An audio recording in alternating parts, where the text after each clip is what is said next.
Merci beaucoup de votre présence ce soir. Avant que Georgios introduise notre conférencier invité de ce soir, je vais prendre quelques minutes, pour vous parler un petit peu de notre opinion. On a beaucoup de nouvelles, beaucoup d'événements qui se passent depuis une couple d'années. Alors, on va vous parler un petit peu de notre opinion, mais on va surtout mettre en phase sur quelque chose qui nous tient à cœur et qu'on parle depuis 20 ans, qui est vraiment notre processus de répartition d'actifs. Comment on gère des portefeuilles et comment on réussit avec cette gestion de portefeuille-là à éliminer les émotions du marché. Alors, je vais prendre quelques minutes et par la suite, Martin pourra rentrer un petit peu plus dans les perspectives économiques. Alors, pourquoi la répartition d'actifs est si importante? C'est que, premièrement, on élimine les émotions du marché avec ce processus de placement-là. Et ça nous permet de regarder à long terme nos stratégies. Vous savez, dans la gestion de patrimoine, on peut avoir 60 ans, mais dans une planification de retraite, on se rend jusqu'à 90. Alors, ce qui est important de comprendre, c'est que dans une répartition d'actifs, on a beaucoup d'événements sur le court terme qui vont nous influencer puis nous stresser par rapport à notre rendement de portefeuille. Par contre, si on ne perd pas de vue, globalement, chacune des catégories d'actifs et comment on gère cette répartition d'actifs-là, qu'on voit à long terme, généralement, la performance est relativement saine. Et là, on est parti de très, très loin. On est parti de la Deuxième Guerre mondiale. Et je vais juste vous faire part un petit peu ici, sur cette slide-ci, du fameux géopolitique. Tantôt, quelqu'un me posait, est-ce qu'il y a une question en particulier que j'ai souvent? Ce n'est pas juste une, il y en a quelques-unes, Maud, que je reçois, dont un au niveau géopolitique. Et on le voit ici, ce que ça peut occasionner au niveau du portefeuille. Donc, évidemment, quand on parle de 1940, on parle de la Deuxième Guerre mondiale. En 1950, on a eu la guerre de Corée. Après ça, Vietnam, la crise pétrolière, le 11 septembre, la crise financière et COVID 2019. Là, aujourd'hui, on pourrait rajouter la guerre en Ukraine et on pourrait rajouter, évidemment, la guerre en Israël. Ce qui se passe là, tous ces chiffres-là sont en date d'hier. Donc, quand on regarde sur le long terme, on voit la tendance. Pour ceux qui sont un peu curieux et qui sont vraiment mathématiques, là, la courbe du haut, c'est les actions américaines. Et la courbe du bas, c'est l'inflation. Juste au-dessus de l'inflation, ici, on parle des bons du Trésor du Canada. On entend souvent parler des CPG, des certificats de placement garanti, mais c'est ce qu'on parle. Alors souvent, quand on a cette question-là, dans des cas où les taux sont plus élevés, et aujourd'hui, les taux à 5 %, tout le monde est intéressé parce que sur un an, on a 5 % de rendement. Par contre, on va regarder, est-ce qu'il y a une opportunité mieux que d'investir dans les CPG. Alors, ce qu'on voit présentement, c'est qu'on voit que les obligations, depuis 3 ans, ça, les obligations, c'est supposé dans notre gestion de portefeuille de protéger le capital. Ça n'a pas fait du tout la job depuis 3 ans, principalement en 2022, quand les obligations ont fait moins 12 %.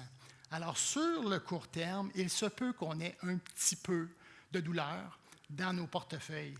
Mais quand on gère par répartition d'actifs, vraiment, on a tendance à éliminer les émotions du marché. J'aimerais juste vous paraphraser là, ou faire une traduction un peu libre de Richard Thaler. Lorsqu'un économiste dit que les preuves sont mitigées, il ou elle veut dire que la théorie dit une chose et que les données disent le contraire. Juste pour vous donner un aperçu, Richard Thaler, c'est un économiste, mais c'est la sommité au monde au niveau de la finance comportementale. Lui, c'est simple, il a catégorisé les gens en 2 catégories. La première, Econ versus Humans. Econ pour, en raccourci, économie, les économistes, et les humains. Les économistes, ce qu'il dit, c'est qu'eux prennent toujours la décision rationnelle. Ils prennent la bonne décision en fonction des informations qui vont dans le marché. Ça, c'est les économistes. L'humain, un petit peu émotif, par nos biais, que ce soit nos biais négatifs, que ce soit de négativité, nos biais d'optimisme, nos biais de surconfiance, on a tendance à être un petit peu moins rationnel quand on prend nos décisions au niveau du placement. Alors, pourquoi pour nous c'est si important le processus de répartition d'actifs? Je ne sais pas si vous avez vu dans la presse il y a 2 semaines, 4 experts qui ont donné leur répartition d'actifs au 30 septembre. Vous savez, ceux qui me connaissent un petit peu, je dis tout le temps, il faut faire attention quand on lit dans les journaux parce que ce n'est pas toujours complet l'information. On va le décortiquer un petit peu ici. 4 experts, et vous connaissez ici le nom, j'ai enlevé les 3 autres, tout simplement parce que vous allez avoir la chance de lui poser des questions à la fin de la présentation. Martin. À gauche, ici, ce qu'on dit, on dit un portefeuille équilibré. Bon, vous allez voir que c'est un portefeuille équilibré, un petit peu plus croissance que neutre. Ça, c'est ce qu'on appelle la répartition d'actifs stratégiques. Ça, c'est le long terme. Le fameux tableau qu'on a vu tantôt, là, si on est capable d'avoir des œillets, puis on est capable de se mettre en position au niveau de nos placements, c'est la répartition long terme. Toute caisse de retraite, les fonds de pension gèrent tous par répartition d'actifs.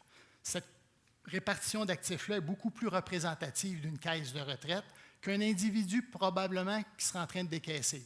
Ceci dit, la conformité, nous avons rajouté cette petite balise-ci parce que dans l'article, on ne mentionne pas c'est quoi la conformité. Il n'y a pas de conformité dans cet article-là. Et ils n'ont pas besoin. Nous sommes obligés, en termes de gestion de risque, de s'assurer que nous sommes dans des balises. Et on est vraiment suivi au niveau de la conformité pour être sûr qu'on ne sort pas de ces balises-là. Et pourquoi je fais cette mention-là? Parce que vous allez voir que pour certains gestionnaires, ils sortent un petit peu de cette balise-là. Donc, ce qu'on dit, c'est qu'au niveau de l'encaisse actuellement, un portefeuille long terme devrait être autour de 5 %. C'est pas mal standard. Par contre, on a tactiquement, et le tactiquement veut dire que sur 1 an, même 2 ans, qui est très court terme dans le placement, on peut être entre 0 et 25 %.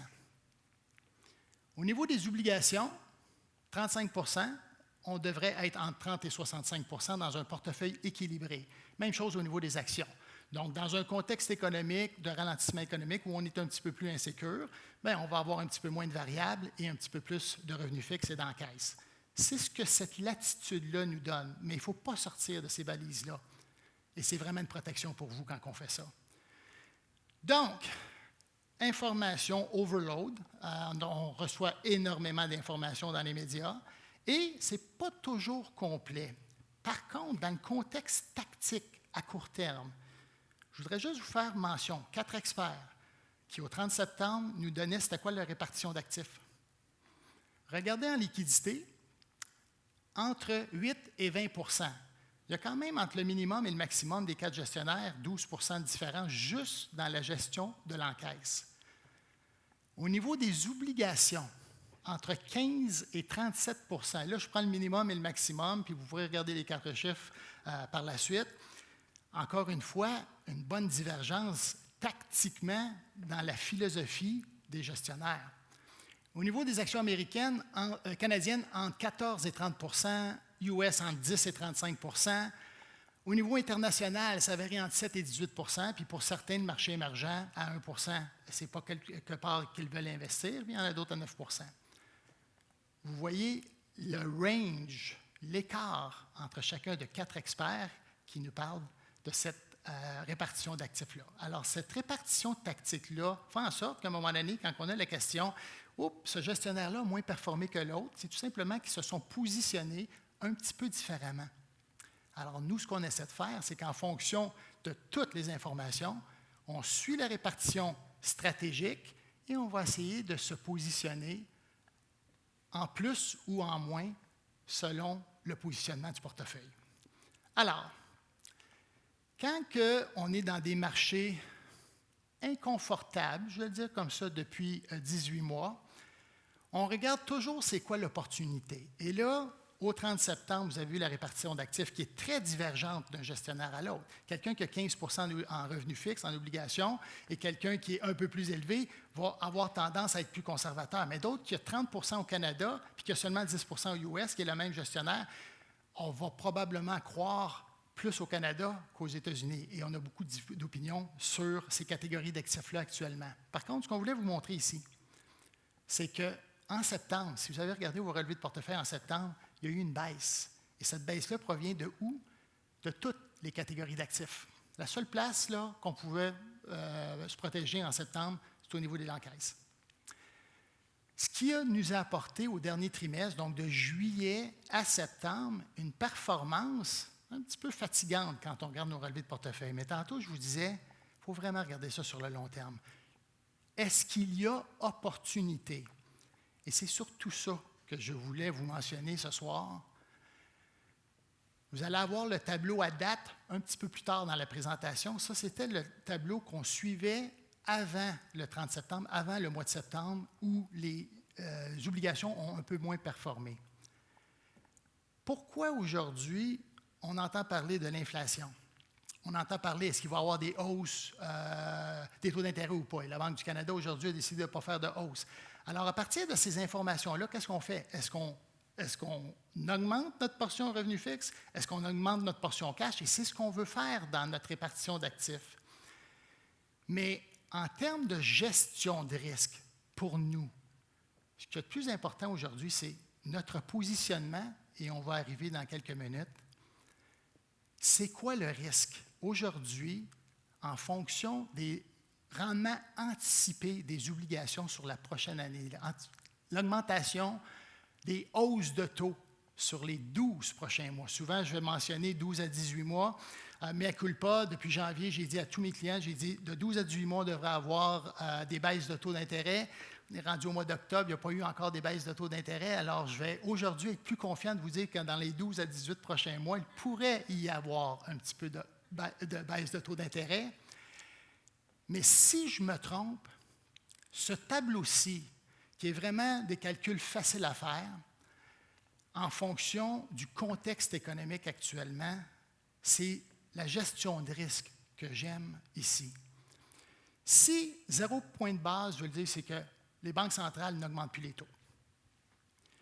Si aujourd'hui, dans les 12 prochains mois, il n'y aurait pas de hausse de taux, on peut s'attendre à avoir entre 4 et 5 de rendement sur nos obligations. Souvent, j'ai la question, oui, mais Guy, un CPG me paye un peu plus que 5 mais un CPG, on est gelé pendant un an.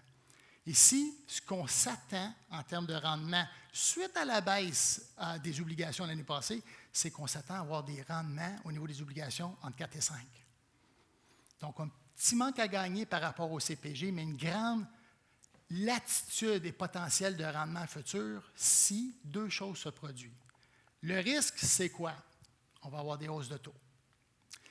Quel est l'impact aujourd'hui d'avoir une hausse de taux? En 2022, quand les taux ont spiké, sont passés de 0 à 5, 6, 7, cette hausse de taux-là a un effet pervers sur les obligations et vous l'avez vu dans vos portefeuilles sur la portion revenu fixe de vos portefeuilles. Les obligations ont fait moins 12 en 2022.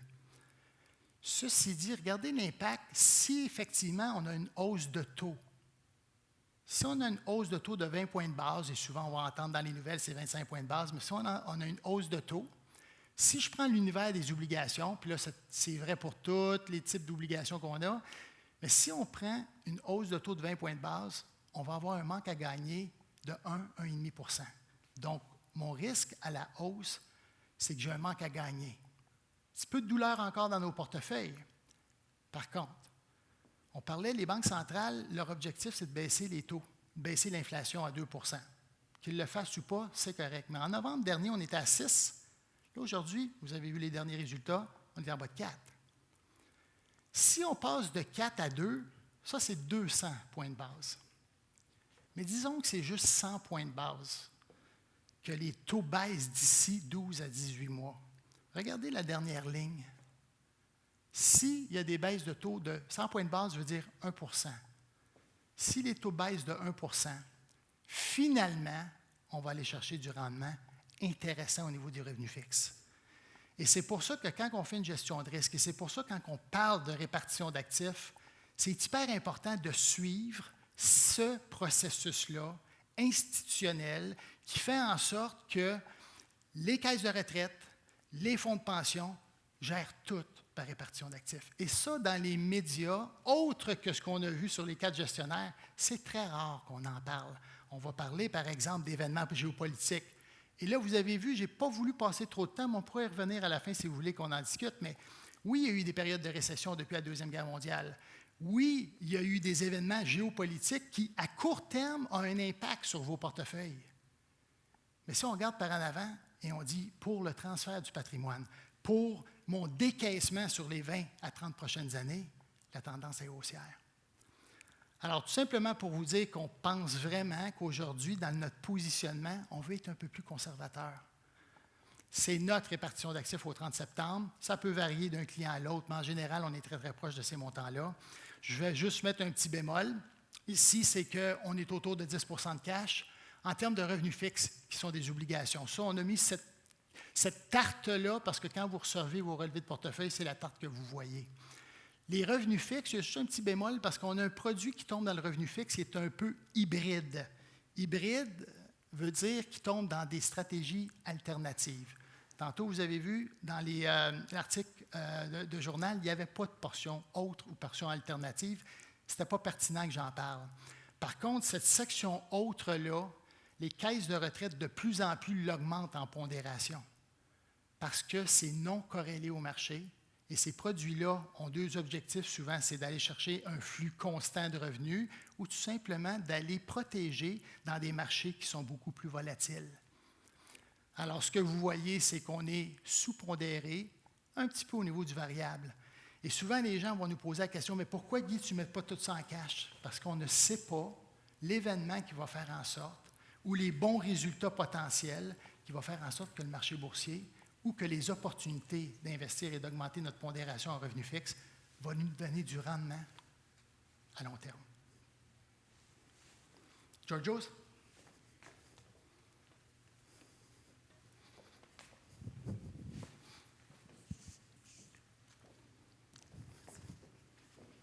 Bonsoir à tous. Donc, il me fait plaisir de prendre le relais pour présenter notre invité spécial. Donc, je vais lire sa bio parce qu'elle est assez garnie. Donc, Monsieur Lefebvre cumule 20 années d'expérience dans le secteur des marchés financiers, au cours desquels il a occupé diverses fonctions importantes. Il est entré à la Banque nationale en avril 2012 en qualité de stratège avant de rejoindre Gestion privée 1859, où il dirigeait l'équipe de gestion de portefeuille. En tant que chef des placements, il est désormais responsable de l'élaboration des stratégies de la Banque nationale d'investissement et de la gestion des mandats de répartition tactique d'actifs. Avant de rejoindre la banque, Martin Lefebvre était vice-président répartition des actifs chez Gestion de portefeuille Natcan. À ce titre, il était chargé de la gestion de mandats de classes d'actifs multiples. Il a également été économiste principal et stratège pour le groupe Desjardins, ainsi qu'économiste pour les États-Unis auprès du ministère des Finances du Canada. Monsieur Lefebvre est titulaire d'une maîtrise en économie de l'Université du Québec à Montréal. Donc, nous croyons sincèrement que vous allez apprécier le langage simple qu'utilise Martin. Une période de questions suivra. Sans plus attendre, accueillons Martin Lefebvre. Merci. Wow! J'ai quasiment le goût de vous faire un show d'humour dans une salle comme ça. Ça serait propice. Écoutez, ça me fait plaisir de vous parler. D'abord, Guy, belle introduction. Là. Même, je me demande pourquoi tu m'as fait venir. Tu étais très, très bon. Félicitations. On peut l'applaudir? Oui. Alors, on va faire une petite revue de marché ensemble. Guy en a parlé, l'importance du long terme, tout ça, la bonne construction de portefeuille. Mais aujourd'hui, on va se concentrer plus sur, ce qui s'est passé au cours des dernières années. Je pense que c'est toujours un bon tremplin d'expliquer ce qui s'est passé. C'est plus facile de savoir où on s'en va quand on sait d'où on vient. Et ça va donner le ton pour la prochaine année. Donc, on se rappellera que 2022, ça a été difficile sur tous les plans. Je ne sais pas, il y a un petit peu de réverbération, je ne sais pas si vous entendez bien. Ça a été très difficile sur tous les plans. Les actions ont corrigé là, de près de 25 %, c'est ce qu'on appelle un bear market quand les actions corrigent là, dans ces eaux-là. Mais ce qui était particulier, c'est que cette fois-ci, les actions ont corrigé parce que les rendements obligataires ont monté. Pourquoi les rendements obligataires ont monté? C'est parce qu'il y a eu de l'inflation, puis les banques centrales ont été obligées de réagir, puis ont réagi tardivement, fait qu'ils ont été obligés de faire ça de façon un peu plus précipitée, même qu'ils ont augmenté les taux d'intérêt à un rythme qu'on n'avait jamais vu depuis le début des années 80. Et quand les taux montent comme ça, mais souvent, ça fait en sorte que sur une évaluation boursière, bien, si on a un taux d'escompte X qui du jour au lendemain double, bien, forcément, la valeur des compagnies qu'on veut acheter doit être moindre. C'est mathématique. C'est ce qui est arrivé. les meilleurs titres, les plus convoités, que tout le monde était prêt à acheter à des valorisations qui n'avaient déjà pas de sens après la COVID. Google, Amazon, Microsoft, Apple, vraiment les titres les plus convoités ont perdu là, presque 40-50 %. Facebook a perdu 70 % de sa valeur. Shopify, ici au Québec, a perdu aussi près de 70 % de sa valeur, là, en le temps de le dire. Fait que la minute que les marchés ont anticipé que les taux d'intérêt s'étaient stabilisés, que les banques centrales avaient fait le gros du travail, bien, ils sont retournés voir ces mêmes compagnies-là, puis ils se sont dit « Wow, belle aubaine, j'étais prêt à l'acheter à telle valorisation, puis aujourd'hui, j'ai un escompte de 40 %. On est sauté dans le marché, puis 2023 a donné les résultats qu'on a connus, du moins la première moitié de l'année. Forte augmentation des taux.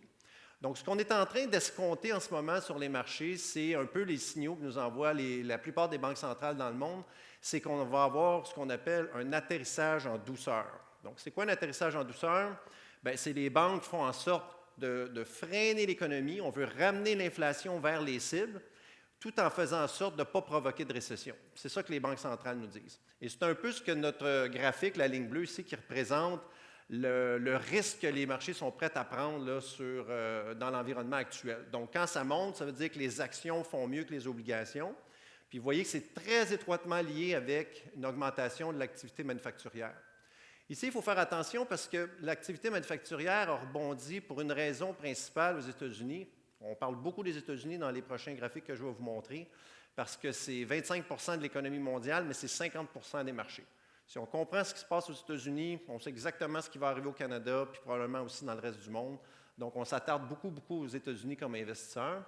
Mais ce qui a fait en sorte que la petite ligne rouge a rebondi comme ça vient de ce qu'on appelle le Inflation Reaction Act aux États-Unis qui visait à contrer les effets de l'inflation, et entre autres par un bill qui a été voté qui s'appelle le CHIPS Act, qui visait spécifiquement à régler les problèmes d'approvisionnement qu'on a eus pendant la COVID. Vous savez, ce qui a fait en sorte que les prix ont monté, c'est qu'on était incapable de s'approvisionner, entre autres, en semi-conducteurs ou les chips informatiques, toutes des choses qui rentrent dans la fabrication de voitures neuves, entre autres.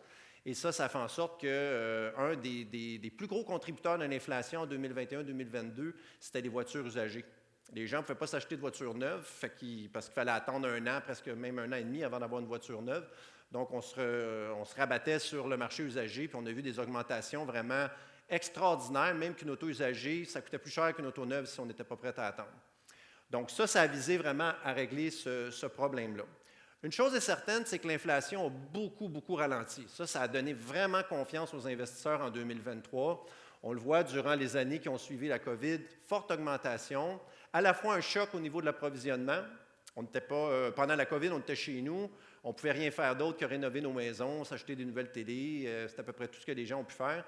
Donc, le prix des biens a monté, guerre en Ukraine aussi, le prix des commodités a explosé, le prix des denrées alimentaires, le prix du pétrole aussi fortement augmenté, jusqu'à un sommet de 9,1 % aux États-Unis, puis à peu près dans les mêmes eaux au Canada. Mais depuis ce temps-là, c'est revenu vraiment, vraiment, vraiment en ligne avec les cibles. Et la petite ligne rouge, c'est les anticipations du marché pour la prochaine année. Donc, dans cet ordre d'idée-là, les marchés se disent, bien, on dirait que l'idée d'un atterrissage en douceur prend tout son sens, puis peut-être que les banques centrales, clairement, vont réussir à pouvoir orchestrer un atterrissage en douceur. Si bien qu'au moment où on se parle, les banques centrales nous ont même dit, bien, savez-vous quoi, on pense qu'il va falloir qu'on maintienne les taux plus élevés en 2024, c'est la petite ligne rouge, mais même si on fait ça, on pense que le taux de chômage, il va probablement être moins élevé qu'on pensait. Donc, c'est quand même une bonne chose. Puis même, on pense que la croissance économique va être plus forte. Donc, c'est quand même assez exceptionnel. Ça serait une des premières fois de l'histoire moderne qu'on monte les taux d'intérêt, mais qu'on freine à peine la croissance économique. Pourtant, ce qu'on observe sur les marchés depuis la fin de l'été, c'est qu'il y a un petit ralentissement qui s'est installé. Je vous le disais, au mois de juillet, on avait presque récupéré toutes les pertes qui avaient été encourues, du moins sur le marché américain. Là, vous voyez, si on part de janvier 2022, baisse de presque 25 %. Depuis octobre, ça a tout été récupéré jusqu'en juillet. On est presque rendu en haut. Puis depuis ce temps-là, mais c'est un petit peu plus difficile. Et ce n'est pas étranger au fait que les obligations aussi ont commencé à perdre de l'altitude. Donc, Guy l'a bien dit, le marché obligataire, c'est très, très rare. Habituellement, c'est une bouée de sauvetage pour les actions. La raison pourquoi on met des obligations et des actions dans un portefeuille, c'est parce qu'habituellement, ils ont une corrélation qui est négative. Quand ça va mal dans un, ça va souvent mieux dans l'autre, puis ça fait en sorte de lisser les rendements au travers le temps. Cette fois-ci, ça a été exceptionnel parce que les obligations ont baissé à peu près du même rythme. Et là, ce qui se passe, c'est que les rendements obligataires ont encore augmenté. On est allé frôler 5 il n'y a pas si longtemps, ce qui nous amène au plus haut niveau des 16 dernières années. Et ça a recommencé à faire mal ou à faire peur, si vous voulez, aux investisseurs parce qu'on pensait que c'était réglé, que les banques centrales, comme l'inflation revenait plus vers les cibles, que le travail était fait pour les banques centrales. Mais là, on se rend compte qu'il y a encore vraiment du danger lié aux banques centrales. Donc, pour moi, il y a plusieurs risques en ce moment qui entourent le scénario d'atterrissage en douceur. Je vous dirais que c'est le scénario qu'on entend le plus parler, mais qui est aussi le scénario le plus optimiste. À un certain moment donné, on est conscient que l'économie tourne encore, qu'il y a une certaine résilience, mais il faut savoir que quand on monte les taux d'intérêt de la façon qu'on les a montés aux États-Unis, au Canada et partout ailleurs dans le monde, à terme, ça doit amener un ralentissement économique. Ça a toujours été le cas. Donc, ce qu'on suit, entre autres, c'est le fait que d'abord, il faut partir avec l'idée que les taux d'intérêt vont rester plus élevés plus longtemps que ce qui est anticipé. Ce que je vous montre en bleu, c'est le taux de la Réserve fédérale aux États-Unis, qui est à peu près le même qu'on peut observer au Canada. Et ce qu'on voit en pointillé, c'est les anticipations du marché tout au long de ce resserrement monétaire-là. Donc, ce qu'on voit, c'est que les marchés, au fur et à mesure où les banques centrales montaient les taux, le marché était de l'opinion que on va s'arrêter un moment donné, puis probablement qu'on va devoir baisser les taux rapidement, parce qu'on le sait, quand on monte les taux, ça freine l'économie, puis les banques centrales n'aimeront pas ça.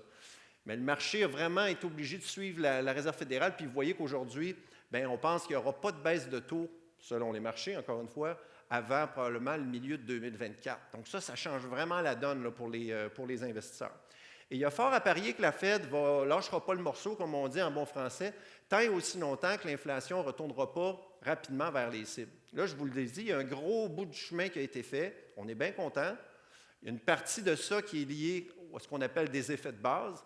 L'inflation, mois sur mois, montait tellement vite en 2022 que juste d'avoir une augmentation moins rapide en 2023, ça fait en sorte que l'inflation annuelle, le calcul sur une année complète, diminue au fur et à mesure. Il y a beaucoup de ces effets de base-là qui sont maintenant dissipés. Et vous voyez qu'il pourrait même avoir une petite résurgence de l'inflation d'ici la fin de l'année. Donc ça, c'est presque garanti que ça fait en sorte que les banques centrales, ils ne sont pas prêtes à baisser les taux d'intérêt, je vous le garantis. Une des choses qui a fait aussi que ça a baissé aussi rapidement, c'est le fait que le prix des denrées alimentaires, mais surtout des commodités énergétiques, ont diminué de façon assez drastique. Rappelez-vous que quand la Russie est entrée en Ukraine, le prix du pétrole a monté à 120 $ le baril. Bien, à peu près un an plus tard, le prix du pétrole était rendu à 65 $. Donc, si vous faites le calcul rapide, là, ça veut dire une baisse d'à peu près 50 %. Ça, c'est très important parce que les prix de l'énergie, ça représente environ 10 % du panier de consommation, mais c'est 90 % des fluctuations. Donc, vous voulez savoir où est-ce que l'inflation s'en va, vous avez juste à aller mettre du gaz une fois par semaine, vous le savez. Puis si vous êtes allé à la pompe dernièrement, bien, vous avez vu qu'effectivement, ça coûte pas mal plus cher qu'au milieu de l'été de faire un plein d'essence. Et ça va continuer de venir alimenter l'inflation à court terme. Donc ça, c'est le premier risque. Le deuxième risque, c'est que la résilience de l'économie américaine provient presque exclusivement du fait que les Américains ont reçu beaucoup de chèques, les Nord-Américains, parce qu'au Canada, c'est la même chose, ont reçu beaucoup de chèques pendant la COVID, d'une part, et d'autre part, n'ont pas dépensé, je vous le disais, pendant presque un an et demi, du moins au Canada, puis c'est la même chose aux États-Unis. Donc, vous voyez, la ligne bleue pâle, ça représente ce qu'on calcule être des dépenses excédentaires par rapport à une tendance pré-pandémique. Donc, si on suivait juste le même rythme d'augmentation qu'on a connu avant la COVID, on serait à zéro. Et là, vous voyez que les gens n'ont pas dépensé. Et donc, quand on ne dépense pas, qu'est-ce qu'on fait? On épargne. Et ça, c'est la ligne bleue en haut. Il y a eu une grosse épargne excédentaire. Les gens se sont bâtis un coussin.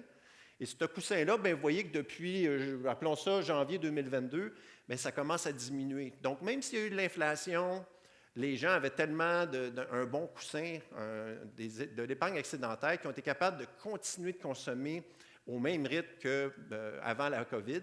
Et ça fait en sorte qu'on va avoir là, un trimestre de croissance économique phénoménal aux États-Unis au troisième trimestre. Là. Ça va être de la croissance là, au-dessus de 5 en termes réels, probablement 7-8 en termes nominal. Donc, vraiment pas une économie qui est en récession. Par contre, vous voyez que cette épargne-là commence à s'épuiser. Et c'est là que je vous dis qu'il y a un risque.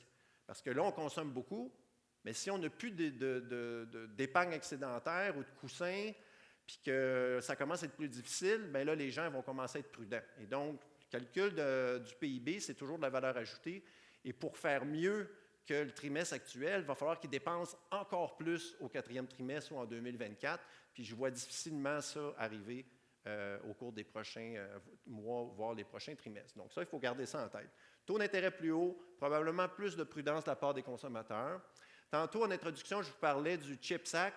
Il y a des milliards de milliards qui ont été investis dans l'économie américaine pour lancer la production de semi-conducteurs puis de chips. Et ça fait en sorte, la ligne bleue, que les Américains ont fait un déficit monstre en 2023, ce qui est totalement étranger avec l'histoire moderne où, quand l'économie va bien, les gouvernements ont plus tendance à essayer de ne pas faire de déficit, puis même s'ils sont capables de faire comme dans les années Clinton, de faire des surplus. Hein? Quand ça va bien, tu essaies de mettre un petit peu d'ordre dans tes finances quand tu es le gouvernement, puis quand ça va mal, puis que les gens ont une situation précaire, bien, le gouvernement, par des mécanismes automatiques de redressement de la croissance économique, il met l'épaule à la roue puis il dépense. Si le gouvernement a dépensé autant en 2023, même chose en ce qui a trait à la croissance économique, pour que sa contribution soit positive en 2024, il va falloir qu'il dépense encore plus. Ça va être difficile. Ils sont déjà à couteau tiré là, au Congrès en ce qui a trait au plafond de la dette. Et donc, ça va être très difficile de demander plus d'argent. Ils investissent beaucoup d'argent pour soutenir la guerre en Ukraine. Là, ils vont envoyer beaucoup d'argent pour soutenir la guerre aussi entre Israël et la Palestine. Et donc, ça va être plus difficile de relancer l'économie américaine. Donc, ça, c'est le troisième risque qu'on voit pour la croissance économique. Le quatrième, c'est que, vous en souvenez peut-être, en mars, il y a eu un événement bancaire. Hein, quand les taux d'intérêt montent comme ça, mais il y a certaines banques que leur bilan était mal apparié et se sont vues en difficulté financière au moment où les gens voulaient aller chercher leur argent. Il y a eu beaucoup d'exodes de dépôts bancaires au fur et à mesure où les taux d'intérêt montaient parce qu'il y a certaines banques qui ne payent pas finalement l'épargne dans les comptes de banque. Et là, comme les taux d'intérêt montaient, les gens se disaient « Pourquoi est-ce que je reste là à 1 quand je peux avoir du 5 ?» Et quand cet argent-là est sorti massivement, comme c'est un passif pour les banques, bien, les banques sont obligées de vous redonner votre argent, c'est garanti. Et donc, ces banques-là bien, se sont retrouvées là, avec des grandes difficultés financières.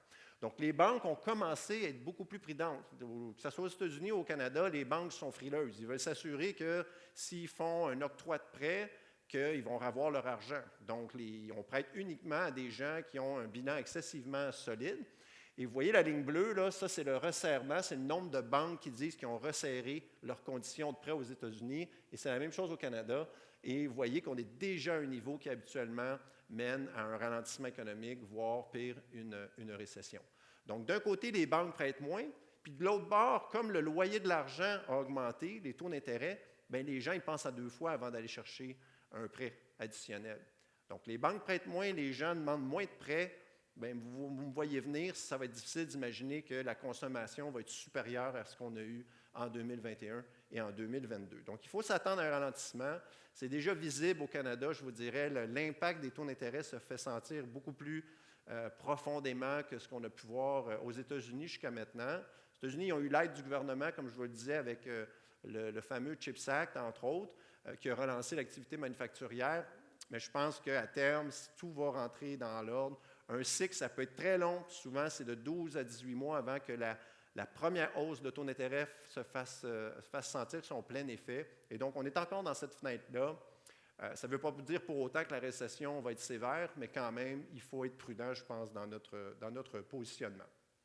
Donc, je me résume, je mets tout ça dans le même... je mets tout ça ensemble, puis l'idée d'atterrissage en douceur qui est en ce moment véhiculée, bien, c'est le message qu'on a à chaque début de ralentissement économique. Puis quand on y pense, une banque centrale n'a pas intérêt à dire « Ah, vous savez quoi, j'aime pas l'inflation, on va faire une récession, ça va être terrible, attachez votre sucre, là, vous allez voir, tout le monde va perdre sa job, puis ça ne sera pas beau, là. Il ne faudrait pas qu'ils nous disent ça quand même, hein? Parce qu'on ne le sait pas, il y a de l'incertitude. Ça se peut qu'ils réussissent, ça se peut qu'ils s'arrêtent à temps, ça se peut qu'à un moment donné, ils décident de baisser les taux puis que ça relance la parade. Donc, il faut y croire, mais la réalité, c'est que c'est excessivement difficile de savoir, de jauger quand est-ce que c'est le temps de s'arrêter. Parce que les banques centrales, ils ont 2 mandats. Ils ont un mandat de ramener l'inflation vers les cibles, puis ils ont un mandat aussi de maximiser un peu la croissance économique ou le marché du travail. Ces 2 choses sont un peu à l'opposé.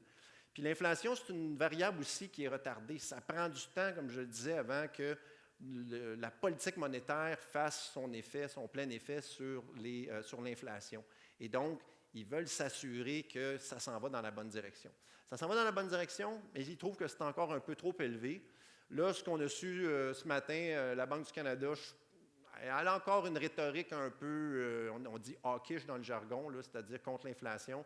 Mais je pense que si on lit entre les lignes, il faudrait vraiment qu'il y ait une résurgence de l'inflation pour qu'ils bougent encore. Ils sont conscients justement de ces ralentissements-là. Donc, politique quand même restrictive, il faut suivre ça de près. Et même chose pour le taux de chômage. Le taux de chômage, en ce moment, il est à un creux historique. Il a monté un petit peu, là, il est rendu à 3,8 % aux États-Unis. Il n'a jamais été aussi bas au Québec et au Canada. Donc, ça va bien. On le sent qu'il y a une rareté de main-d'œuvre qui vient faire en sorte que le marché du travail reste excessivement dynamique. Mais c'est la même chose. C'est toujours au creux du marché qu'on entend ces signaux-là qui nous disent « Ah, on a réussi, inquiétez-vous pas, ça n'arrivera pas ». Donc, il faut prendre ça avec un grain de sel et je pense qu'il faut rester très prudent. En ce qui a trait à la rareté de main-d'œuvre, il n'y a pas si longtemps, 6 mois à peine, il y avait 2 jobs pour chaque chômeur aux États-Unis. Vraiment, là, c'était un record historique. N'importe qui voulait travailler se trouvait un job. À 3,5 % aux États-Unis, là, avec la mobilité de main-d'œuvre qu'il y a là-bas, c'est le plein emploi. Là. Et ce qui reste, là, c'est parce qu'ils ne veulent pas travailler. Là. C'est vraiment le plein emploi. Aujourd'hui, on est rendu à 1,5. Donc, ça se corrige. On sent que le bassin de gens là, qui n'ont pas trouvé de job diminue beaucoup. Et il y a une statistique importante qui s'appelle le quits rate, donc la capacité des gens de dire « Ah, je lâche mon emploi, je sais que je vais m'en trouver un, je suis assez confiant », a diminué beaucoup. Dans un marché très, très, très serré, là, un peu comme on a connu en 2021 puis début de 2022, les gens étaient capables de choisir où ils allaient travailler. Ils se disaient « Ah, toi, tu veux que je rentre au bureau 2 jours? Non, lui, c'est 100% à la maison. Je change d'emploi, je m'en vais là. Je magasine des jobs. En fait, les employés avaient vraiment le gros bout du bâton. Là. On était à genoux. Là. On ne voulait tellement pas les perdre parce qu'il y a une difficulté d'avoir des employés qui sont qualifiés. On ne voulait pas les perdre. Mais ça, c'est en train de virer. C'est un des premiers signes qui nous montre que probablement le marché de l'emploi est en train de s'affaiblir. Donc, il faut être prudent.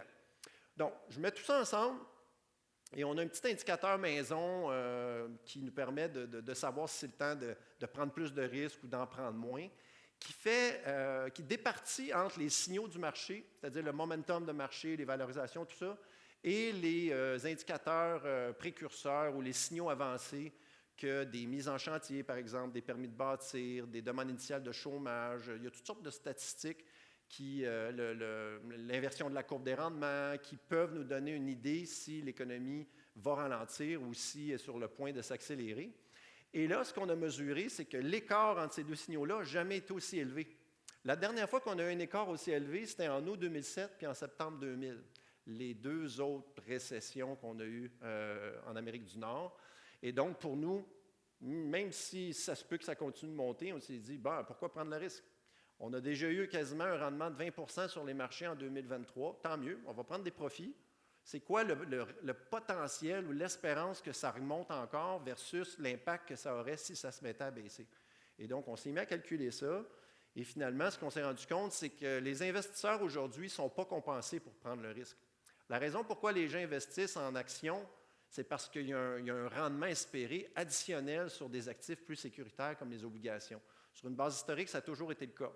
Sauf que c'est plus volatile. Fait que moi, comme investisseur, pour prendre ce risque-là, pour prendre cette volatilité-là de façon quotidienne, bien, je vais être compensé. Mais aujourd'hui, parce que les rendements obligataires ont monté en flèche, l'alternative est plus intéressante Pourquoi prendre le risque d'espérer un rendement de 5 % des actions quand je suis presque garanti d'en avoir un de 5 % dans le marché obligataire? Ça, Guy l'a très bien expliqué tout à l'heure.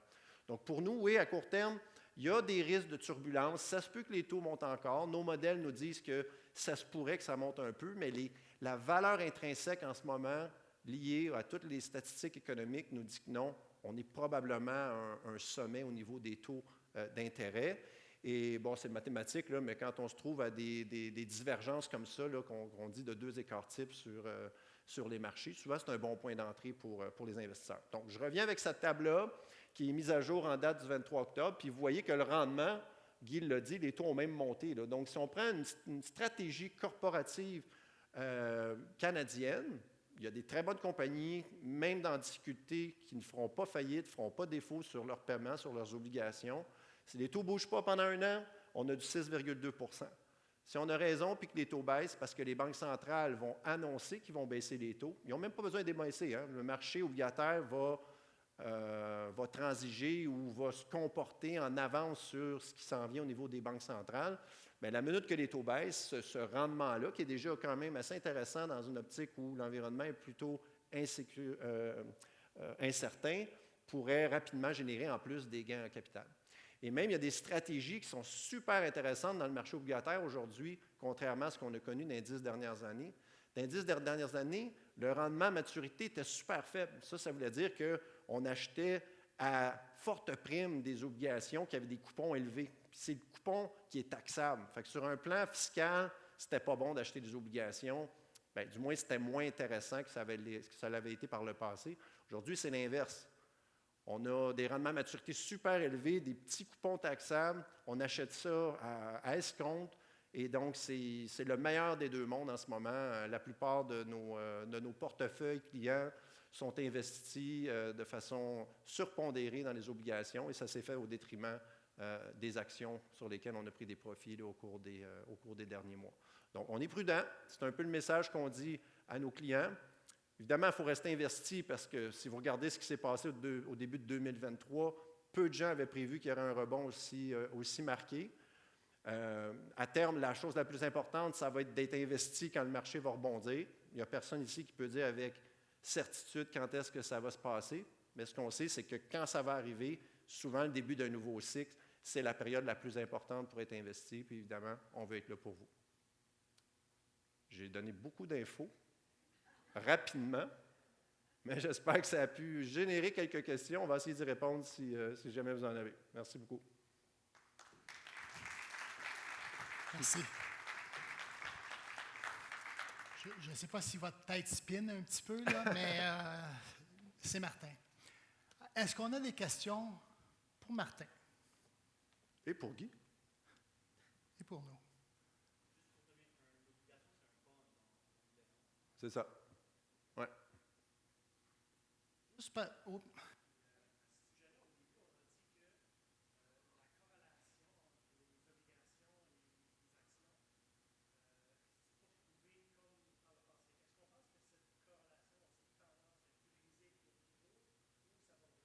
Non, c'est une corrélation qui bouge dans le temps. Habituellement, elle est négative sur une longue période. Là, si on prend des rendements sur plusieurs années, on se rend compte que cette corrélation-là est négative. Là, cette fois-ci, elle ne l'était pas du tout. Comme je vous l'ai dit, les actions corrigées parce que les rendements obligataires ont monté. Puis quand les rendements obligataires montent, la valeur d'une obligation chute. Là, c'est comme une relation inverse. Mais là, comme les rendements à maturité ont réaugmenté, bien, il y a fort à parier que quand ça va aller mal, que l'obligation comme telle va redevenir un peu une valeur refuge. Là. Ça va rejouer son rôle. Là. Peut-être juste pour enchérir ce que Martin disait, parce qu'à un moment donné, ce n'est pas toujours évident de comprendre les effets d'obligation. Nous, là, à la base, on dit souvent, quand les taux augmentent, la valeur des obligations baisse et à l'effet inverse. Et les gens ont beaucoup de difficultés à comprendre. Martin a dit quelque chose d'important tantôt au niveau de la fiscalité. Les comptes non enregistrés, tantôt, il parlait des obligations avec un petit coupon et avec un potentiel de gain sur l'obligation parce qu'on les achetait à escompte. Ça, c'est des stratégies fiscales qui sont très importantes. On ne prend pas plus de risques aujourd'hui, mais en termes de fiscalité, vous savez que quand on reçoit du gain en capital, c'est imposé à 50 %. Alors, au lieu d'avoir un coupon de 5 % quand on est à un taux marginal d'imposition de 50 %, on peut avoir un coupon de 1, avoir le même 5 mais c'est 4 de gain capital. Là, j'exagère un petit peu parce que les taux ont augmenté un petit peu plus. C'est juste pour faire un exemple. Mais c'est juste pour donner un exemple. Mais le 1 d'intérêt est imposé au taux marginal d'imposition, mais le 4 est imposé à 50 Donc, le 4 nous donne du 2, donc nous donne un rendement après impôt beaucoup plus avantageux. C'est ce que Martin mentionnait tout à l'heure. Très important. Autre question?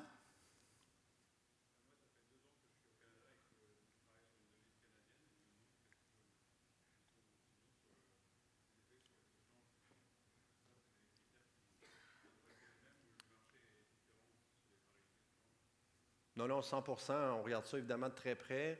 Je pense que dans l'environnement actuel, où il y a de l'incertitude, du moins de temps, aussi longtemps que la Réserve fédérale ne va pas annoncer qu'elle va baisser ses taux, l'écart de taux d'intérêt en ce moment, il reste vraiment favorable aux États-Unis. Donc, il y a un flux de capital là, qui s'en va vers les États-Unis. Ça supporte habituellement le dollar américain. Puis si jamais il y a des événements géopolitiques, s'il y a une escalade des tensions au Moyen-Orient, tout ça, c'est sûr que la valeur refuge, ça va rester les États-Unis. Donc, pour nous, pour les 6 prochains mois, si ce n'est pas même les 12 prochains mois, je pense que le dollar américain pourrait continuer de s'apprécier. Donc, ça va se faire au détriment du dollar canadien, de l'euro, du yen, de toutes les monnaies là, les plus typiques. Le dollar canadien, c'est sûr que si le pétrole venait à monter, bien, ça pourrait être un positif, mais ça viendrait seulement contrebalancer le fait que le dénominateur, donc le dollar US, parce qu'on dit tout le temps dollar canadien versus le dollar US, lui, il se verrait aussi s'apprécier. Donc, grosso modo, on ne voit pas une grosse variation du dollar canadien, mais aujourd'hui, on a franchi une 38 qui sort un peu le dollar canadien de sa zone de transaction des derniers 6 mois. Puis souvent, ça donne le ton à une période un petit peu plus difficile. Donc, on ne serait pas surpris. Nos économistes nous disent, Guy, qu'on s'en va probablement vers les 1,40 pour le dollar canadien. Inverse, je ne sais pas combien ça fait. Là, Près de 70? 77. On fera le calcul. Ouais. Est-ce que ça répond bien à votre question? Oui. Allez-y. Oh. Oui, ben, c'est une bonne question. Vous savez, quand on a un processus d'investissement, quand on essaie d'optimiser un portefeuille, il y a toutes sortes de variables qu'on doit regarder. C'est sûr, tout ce que je viens de vous parler, on suit ça de très, très près. Ça va avoir une incidence sur les marchés. Mais tout ce qui est guerre, ouragan, élection, name it, là, qui ressemble un peu à ces événements-là géopolitiques, il faut qu'on considère ça du bruit. Il y en a un qui se règle, il y en a un autre qui apparaît, puis il y en a un autre qui se règle, puis il y en a un autre qui apparaît, puis il y a toujours des risques liés à ça. Mais c'est de l'incertitude parce qu'on ne peut pas prévoir ça. C'est impossible de modéliser ça. Je ne peux pas dire dans 6 mois, il va y avoir ça, puis c'est ça qui va arriver, puis c'est ça qui va arriver. Donc, souvent, on se fait des scénarios. OK, c'est quoi les probabilités que ça survienne? Puis si ça arrive, bien, qu'est-ce qui va arriver? Mais c'est très difficile de savoir avec certitude ce qui va se passer sur les marchés. Je vais vous donner le meilleur exemple.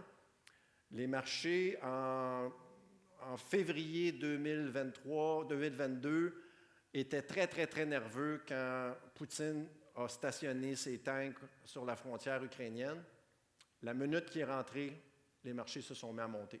Ils ont dit « Ah, now we know. Il y a une guerre. C'est correct, on peut passer à d'autres choses. » Là, après ça, il y a eu une résurgence parce que tout d'un coup, les gens se mettaient à penser qu'il y allait avoir une escalade, ça pouvait même aller jusqu'à une guerre nucléaire. Oups, les marchés n'ont pas aimé ça. Quand on a vu que c'était du bluff, les marchés sont repartis à hausse. Donc, je donne tout le temps un exemple un peu, peut-être naïf, mais comme investisseur, il faut se demander, est-ce que cet événement-là, est-ce que les tensions entre la Palestine et Gaza vont empêcher Apple de vendre des téléphones en 2024? Est-ce que c'est ça qui fait en sorte que le commerce international va être stoppé? Et donc, souvent, ce qui se passe là en ce moment, ça n'a pas d'incidence. Le danger, c'est évidemment s'il y a une escalade des tensions. S'il faut que l'Hezbollah, qui est la faction du Liban, se mêle au conflit, qui soit appuyé par l'Iran, mais là, évidemment, c'est une autre chose. Mais ça, c'est impossible de prévoir aujourd'hui. Je peux être prudent face à ça, mais souvent, quand on est prudent aussi, on manque le bateau. Hein. Vous savez, être investi, c'est prendre du risque, puis si on ne prend pas de risque, bien, on n'a pas de rendement. Si on reste cash tout le temps dans les portefeuilles, bien, on n'a pas de rendement. C'est la réalité.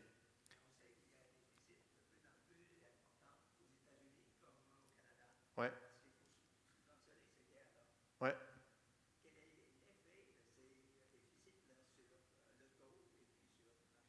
Oui. Bien, là, en ce moment, c'est assez préoccupant parce qu'effectivement, il faut financer les déficits. Les taux ont monté, donc le service de cette dette-là a augmenté aussi, coûte plus cher. Là, bientôt, là, je pense que ça va coûter plus cher financer les déficits que l'armée américaine, là, qui représente la moitié du budget d'une année à l'autre. Et donc, ça, c'est rare que ça arrive, là. Donc, ça veut dire que ça fait moins d'argent pour des projets ailleurs aux États-Unis. Donc, ça peut jouer sur la croissance, mais ça joue aussi sur les taux, parce que cette dette-là, évidemment, elle doit être financée. Déjà, on voit qu'il y a moins d'appétit aussi de la part des Chinois, les Japonais aussi, qui achètent moins de dettes américaines. Mais ça, je peux vous dire, et si vous retournez dans l'histoire, là, la minute qu'il va y avoir un ralentissement américain, les gens vont acheter de la dette US. Ça reste la valeur de refuge par excellence. Ça a tout le temps été le cas. Puis probablement que les taux vont baisser assez rapidement si ça arrive. Donc, est-ce que c'est soutenable? Non, les taux doivent baisser. Mais il faut savoir aussi qu'un gouvernement, c'est un peu comme une compagnie. Hein? Il y a une pérennité là-dedans. Ce n'est pas comme nous, ce n'est pas un ménage. Moi, je dois rembourser ma maison, puis à un moment donné, je vais mourir, puis ça s'arrête là. Un pays, il s'endette. Quand la dette arrive à échéance, il la refinance, puis ça continue. C'est une roue. La dette, elle ne va jamais être remboursée. La dette ne fait qu'augmenter. En nominal, ça va augmenter. La seule chose que les pays doivent s'assurer, c'est que le ratio dette sur PIB, qui est ce qui représente la croissance économique, est relativement stable. Tant que ça se maintient, c'est soutenable. Et là, ils ont exagéré. Ce qui est arrivé, en fait, pendant la COVID, c'est que les taux d'intérêt sont tombés à zéro. Fait que là, ils se sont dit, coudonc, ça ne coûte rien. Tu sais, quand ça ne coûte rien, tu t'empruntes. Pourquoi attendre d'avoir l'argent quand tu peux emprunter à zéro? Il aurait été fou de ne pas le faire. Donc, ils ont pris la chance de relancer leur économie, mais par la suite, ils ont continué un petit peu dans ce mode-là. Ils ont continué, même si l'économie avait reparti, ils ont continué d'envoyer des chèques, ils ont continué de faire des déficits.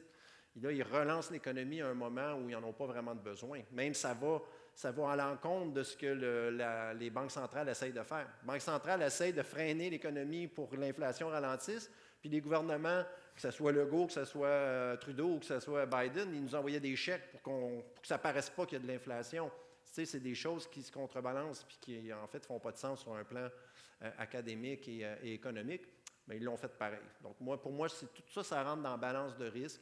C'est pour ça que je pense que le scénario qu'on vit en ce moment, qui est très optimiste, bien, il y a plus de risques de baisse que d'augmenter encore davantage là, à court terme. Oui, vous en haut.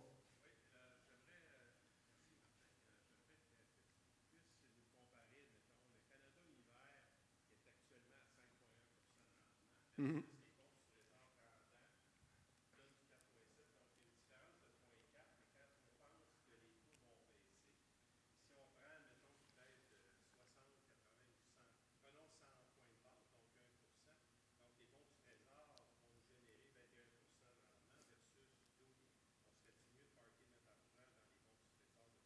Je pense qu'il est encore un petit peu tôt pour ça. Ça, c'est un jeu de durée. Là. Le fait que le rendement augmente autant, là, c'est par la durée de ce portefeuille-là. La durée, c'est quoi? C'est la sensibilité d'une augmentation, c'est la sensibilité d'une obligation à une augmentation de 1 du taux d'intérêt. Puis plus la durée est longue, plus la variabilité ou la volatilité d'une obligation est là. Le risque, évidemment, c'est que si les taux montent davantage, bien là, vous allez vous retrouver à avoir un rendement qui est beaucoup plus faible. Mais oui, si on a raison, puis les taux baissent rapidement, ça va être probablement la meilleure transaction. Là. Je vous dirais que sur le plan tactique, là, on a de la liquidité. La minute qu'on va voir que le ralentissement se matérialise, c'est probablement ce qu'on va recommander à l'ensemble de nos clients. Oui, c'est ce qu'on va faire dans les portefeuilles. Juste pour enchérir, effectivement, la durée, il y a un effet quand même pervers un petit peu sur la gestion de risque. Alors, si tu es du bon côté, Luc, c'est le fun. Si tu es du mauvais côté, c'est un petit peu moins le fun. Et au niveau institutionnel, ils vont se positionner. Au niveau du décaissement d'un individu, c'est toujours un peu plus insécurisant à ce moment-là parce qu'il faut que tu sois toujours du bon côté. Et c'est pour ça que la diversification est très importante. Mais en regardant le tableau, c'est clair que les bons du Trésor, 30 ans, en termes de gestion de risque, rendement, Martin, ça serait toute une belle trade. Oui, il faut avoir raison. C'est pour ça, on est prudent. On va attendre qu'il y ait des signaux un petit peu plus probants. J'aime mieux manquer le premier 5 puis d'être sûr que je suis au bon au bon moment que d'être trop tôt puis que je suis obligé d'expliquer pourquoi on est en baisse de 5-8 %, disons. Parce que ça se peut, hein? Les taux, s'ils montent, surtout après les 2 années difficiles qu'on a eues sur le marché obligataire, là, les clients, ils commencent à être échaudés un petit peu. Là. Très, parce que si on regarde la performance des 3 dernières années, le rendement obligataire est négatif. Évidemment, 2022, comme je disais, à moins 12, n'a pas aidé sur la performance là, annualisée des 3 dernières années. Et il y a des statistiques qui démontrent que potentiellement, on pourrait avoir 3 années consécutives de rendement négatif au niveau des obligations. Bien, ça se peut, il n'y a jamais rien d'impossible. Mais souvent, on sait que quand on a ça, le potentiel d'avoir 3 années très positives est aussi, c'est un peu le rebond. Là. Quand l'élastique s'étire, bien, quand on le lâche, ça rebondit. Donc, il faut s'attendre à ça. Puis le potentiel, il est là. Vous le voyez très, très, très bien. Là. Ouais.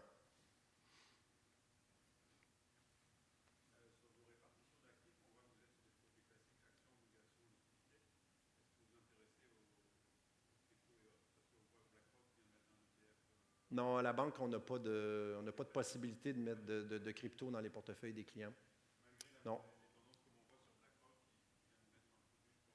Oui, puis ça a généré un enthousiasme certain. Là. On est passé de, je pense, 29 000 à 34 000 en le temps de le dire. Mais la volatilité est tellement extrême sur les cryptos que, écoutez, si ça vous intéresse, je vous recommande de garder un petit montant d'argent puis de vous amuser. Nous, on n'a pas cette latitude-là à la banque. Non, bien, il y a des ETF qui jouent les cryptos. On pourrait le faire, mais ça, c'est une décision que vous devez avoir. C'est une entente que vous avez entre. Moi, je ne peux pas les mettre dans les portefeuilles des clients. Là. Ça ne fait pas partie des actifs sur lesquels je peux jouer. Puis il y a une gestion de risque. Hein. Souvent, on a cette question-là, la trade. Qu'est-ce que la tendance? Il faut faire attention au momentum. Hein. Si on parle du Bitcoin, le Bitcoin, là, c'est le fun. Celui qui l'a acheté à 10 cents, là, en je ne sais plus quelle année, puis qui est remonté à 60 000 $, celui qui l'a acheté à 60 000 $, a moins de fun. Il a baissé, là, il a remonté à 35 000 US là, cette semaine. Mais il faut toujours faire attention. Hein. Il n'y a pas rien de garanti dans le placement. C'est pour ça que ce qu'on fait, c'est une gestion de risque. C'est pour ça qu'on met l'emphase répartition d'actifs. Et aujourd'hui, on n'aura peut-être pas 200 % de rendement comme le Bitcoin pourrait nous donner en termes de risque. Mais par contre, avoir du 10 % sécure, sensé sur des faits, fait peut-être un petit peu plus de sens pour la majorité du monde. Et j'adhère avec M. Martin, achetez-le vous-même et vous vivrez les expériences des émotions du marché. Parce que quand la personne qui l'a acheté à 60 000 $, puis qui est rendu à 25 000 $, qui a baissé à 17 000 $ à peu près. Puis qu'il réhypothéquait sa maison pour s'acheter ça. Oui, peu, exactement. Ça. Ils n'ont pas de fun à ce moment-là. Et tantôt, je le disais, puis c'est pour ça que Richard Thaler, j'adore cette personne-là. Les émotions vont rentrer en ligne de compte. Parce que quand ça baisse, la version perte, personne n'aime ça. Vous n'aimez pas ça, on n'aime pas ça. Par contre, il faut vivre avec de la volatilité, il faut vivre avec un positionnement. Bitcoin, la transparence derrière la crypto-monnaie, c'est peut-être une raison pourquoi la banque n'est pas là, mais ce n'est pas totalement transparent encore. Mm-hmm. Alors, pourquoi investir dans quelque chose qui n'est pas totalement transparent? Allez-y, have fun, et puis à partir de là, tant mieux si ça s'en va à 70 000. Il y a beaucoup de risques. Je vais prendre une dernière question. Oui? Quel est l'effet des pays du BRICS sur la monnaie américaine? La monnaie de réserve, le dollar de réserve. Bien, en ce moment, très peu. Ça revient à chaque année ou à chaque 2 ans ou à chaque 5 ans. Ça revient à la mode. Les Américains, blabla, empire.